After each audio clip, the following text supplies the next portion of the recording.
guys, I'm Bobby Rio, this is Rob Judge, and we've got another video for you today. Today we want to talk about 3 things that you might be doing that when you eliminate, makes a girl a lot hornier. Yeah, these are 3 pretty common behaviors that I think we've all been guilty of at some point in our dating careers. No! So the first mistake is trying too hard. And I have a kind of a saying that though the person who tries harder holds less power. And the ironic thing, though, is that when a woman's holding the power, it's pretty much impossible for her to bang you. It goes against her nature. And she can pick up on this very quickly. Oh, yeah, that's the thing. I mean, it's almost like women have a sixth sense for this. Like, if you could see, I mean, I'm sure as a guy you've seen when someone, maybe at your job or just a friend you had in high school who really, really wants to impress you or wants to be your friend, a lot of times they'll go out of their way to do it. You kind of pick up on it, and sometimes it's a little flattering, but usually it comes off either a little annoying, and what always ends up happening is you usually lose respect for that person. You realize that person sees you as having more value than them, and you kind of know that they're your bitch. Bitch is running wild, you had once said something that I thought was really, really key. You told me a technique you do with girls, and you said that, relating to try harder, it's like one of the things that a guy falls into is, let's say you're on a date with a girl or you approach a girl and you're talking to her. The guy generally feels like he's got to keep the conversation going, and he works at coming up with the stuff. And what you had said, which I thought was really, kind of genius, was just sit back and make her be the one to think of things to say. And that gets her trying harder. And what I like about the idea of getting a girl to try harder is it kind of plants something in her mind. When she's like trying, it's like a little voice in her head is going, I must really like this guy. Like, why am I trying so hard? It's so true, and that's the thing. I mean, as a guy, when those wheels are spinning in your head, it's usually because you're so afraid of that awkward moment. You're so afraid of like there being that silence, and you think that silence is gonna be some kind of vacuum that's gonna suck out all her attraction. But in actuality, it's almost like a game of chicken, where if you can just kind of hold the line a little bit and be comfortable with that silent moment, she's gonna feel the exact same feeling, and then she's gonna scramble to what can I say to fill in this moment? Because I want to keep this guy's attention. I want to keep this guy talking to me. So a lot of the times, guys just need to like chill out, relax, and just take a deep breath and maybe count to 3 in your head, and you'll be surprised at how many times she's the one who's if you're playing chicken, she's the one to serve out of the way. She's the one who's to break that silence, and when she does, you hold more power. I love that chicken metaphor. The next thing you want to eliminate is the nervous insecurity, the tics, the things that you can spot. And if you don't know what I'm talking about, when you go out next time, pay attention to guys, especially guys that are like not with the girl, the guy that's trying. And you'll notice that there's certain things that guys do. Maybe it's like your voice. I know that, I'm a naturally shy person. I've been introverted throughout my life, and it was like, for me, being in front of a woman and having to kind of assert myself was very hard in the beginning. So when I got in front of a girl I was attracted to, my voice would kind of go lower, like almost like I was hiding, like I was afraid to assert my voice in front of a woman because I wasn't confident enough.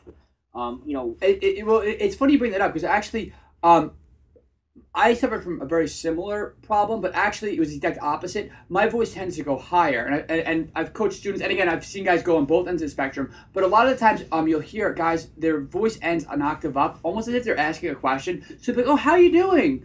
Oh, so how's your night going? Oh, I like that too. And and that octave up really kind of gives away the fact that like you're really trying hard to supplicate to her, to appease her. Whereas and again, I had to really consciously think about this for a long time. But I'd be on dates, be like, oh, how's your night going? How do you like that? What's going on? And that's a way more attractive vocal tonality than, hey, how's your night going? What's going on? Because you can just hear the nervousness. I can't even do it without feeling like weird and like, ugh. So that's the thing. So get yourself in the habit of just, I always call it ending your sentences with a hard period. So you're just like, hey, like, how's your night going? Even if you're asking a question, even if you're asking her what her job is, you're like you could ask, so what do you do? Or you'd be like, what do you do? What do you do? And that vocal tonality, that flirty vocal tonality, that sort of like hard period, is going to get her to be like, ooh, like, I like this guy. Whereas rather than like, oh, I'm just going to answer this cheese balls question. Yeah. So the third thing that you might be doing that you need to eliminate is letting a woman take the lead. And this one, way too many people do. I was guilty of this myself, and I'll give you an example of how this works in reality. So maybe, it could be on the most subtle level. It could be letting her, you get in the car and you say to her, what radio station do you like? And putting on the radio station she likes. It could be when you ask a girl out saying, so where do you want to go? What are you in the mood for? You're putting the ball in her court. You're making her make the decision. And what happens is it kind of begins to turn into how the dynamic is. So what happens is later on in the night, she's going to be the one saying, let's go here, let's do this. And once she establishes herself in the more masculine role, her attraction for you plummets. I mean, there's no easy way to say it. Yeah, that's like a one-way trip to the friend zone. Yeah. One-way ticket. It manifests itself in a lot of different ways. But you, right from the beginning of the date, the interaction, the encounter, need to establish yourself as the one who is making the decisions, who's leading it. And, just going back to the simple thing, when you get in the car, don't worry. I mean, it's very hard and to kind of feel like, well, what if she doesn't like it? What if I plan a sushi date and she doesn't like sushi? What if I get in the car and I put on Pearl Jam and she likes house music? Is she going to not like me? No. She's going to like you more for making the decision. Don't worry about it. And in fact, own whatever it is. If you get in the car and you love rap, blast the rap and enjoy it, bob your head to it. And you know what? Even if she doesn't like it, she's going to appreciate the fact that you're enjoying, that you do. Absolutely, and I'm sure everyone watching probably has a friend that is into something that they might not be into, but they're so passionate about it and the way that they talk about it and the way that they just sort of interact with whatever medium, whether it's like a style of movie or it's a style of music or whatever it is, some kind of quirk in their personality, that it just, because it's them, it just makes them a part of who they are, and you couldn't imagine them not doing that thing. I mean, that's the thing. I mean, what Bobby's saying, when you're leading with your personality. You're leading with your interest, with what is unique to you, and that's really what she wants to see. She doesn't really care about, if she wanted to just like do whatever she wanted, she wouldn't have gone on a date with you. If she wanted to drink appletinis and listen to house music, she would have done it by herself. She's on a date with you because she wants to see your personality, and you really have to like kind of own that and take confidence in that. And just when you show up to that date, if she doesn't like it, she'll let you know. If she really doesn't eat raw fish, she's going to let you know. But otherwise, just assume that whatever you like, she's going to enjoy. Not so much because it's the greatest thing ever, but because it's coming from you. Exactly. And, me and Rob recorded another video earlier. I don't know if you watched it yet, but in the video I talked about tennis, how I went on this date and the girl never called me back, but we had talked about tennis. And it kind of, in that video I talked about how I made mistakes. And that sort of encapsulated everything, because I didn't like tennis. I didn't want to play tennis. That was her thing. And I was like, oh, want to teach me how to play tennis. And like I was like letting her lead, whereas it should have been me going, hey, this is what I enjoy. Why don't you come? I'll set up a date. I'll take you here. I'll show you how to do this. But I was letting her, teach me tennis, which I had I was trying too hard.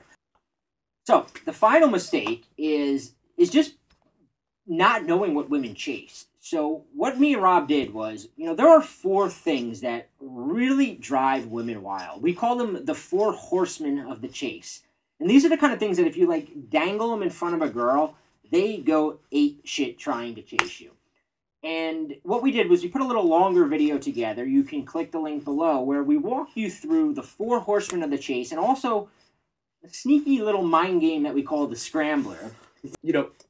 This has been such like an important part of my dating life for the last, couple of years, and it's brought me so much success. It is so awesome to be sharing this with you guys. Yeah, I almost don't like sharing the scrambler because I know that like I'm gonna get an email or a phone call from a girl that I used it on. Are you? Yeah, I know. Yeah. But check it out and let us know what you think. You can leave a comment below. There's the link to the video. You'll learn the 4 horsemen of the chase, and you'll also get a little glimpse into the scrambler. So check it out.